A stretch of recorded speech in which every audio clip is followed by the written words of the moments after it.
అనగనగా ఒక అడవిలో తోడేలు ఉండేది. అడవిలో జంతువులను చంపి తిని ఆకలి తీర్చుకునేది.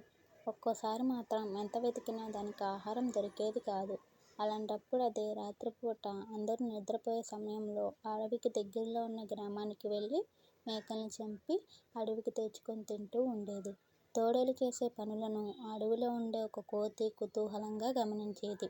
ఆ విషయం తెలుసుకున్న తోడేలు తాను చేస్తున్న పనుల గురించి కోతికి గొప్పలు చెప్తుండేది. యజమానులకు తెలియకుండా మేకలను ఎలా చంపుతుందో కోతికి వివరించి చెప్పేది. ఆ మాటలు విన్న కోతికి తోడేలు ఊరివాళ్ళ కళ్ళు కప్పి మేకల్ని ఏ విధంగా పట్టుకుంటుందో చూడాలనిపించేది. ఒకరోజు కోతి, "నువ్వు ఆ గ్రామానికి వెళ్ళేటప్పుడు నన్ను కూడా తీసుకెళ్తావా?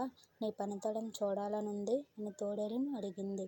దానికి తోడేలు, "ఈ రాత్రికే నిన్ను తీసుకెళ్తాను, సిద్ధంగా ఉండు" అని చెప్పింది.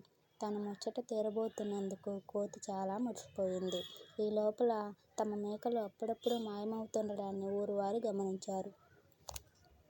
ఆ సంగతి ఏంటో తెలుసుకోవాలని కొందరు యువకులు మేకలను కాపలా కాయసాగారు. ఆ విషయం తెలియని తోడేలు కోతితో కలిసి ఆ ఊరిలో ప్రవేశించింది. మేకలను తినడానికి వాటి దగ్గరకు తోడేలు వెళ్ళడాన్ని ఆ యువకులు గమనించారు. మేకలు ఎలా మాయమవుతాయో వారికి అర్థమైంది. వెంటనే తోడేలుపైన కర్రలతో దాడి చేశారు. పక్కనే ఉన్న కోతిని కూడా కొట్టసాగారు. ఆ దెబ్బలు తట్టుకోలేక కోతి, "మీ మేకల్ని తినడానికి వచ్చింది నేను కాదు కదా, నన్నెందుకు కొడుతున్నారు, వదిలేయండి" అని ప్రాధేయపడింది. తోడేలుకు సహాయంగా వచ్చిన నిన్ను ఎలా విడిచిపెడతామంటూ ఇంకాస్త గట్టిగా కొట్టసాగారు.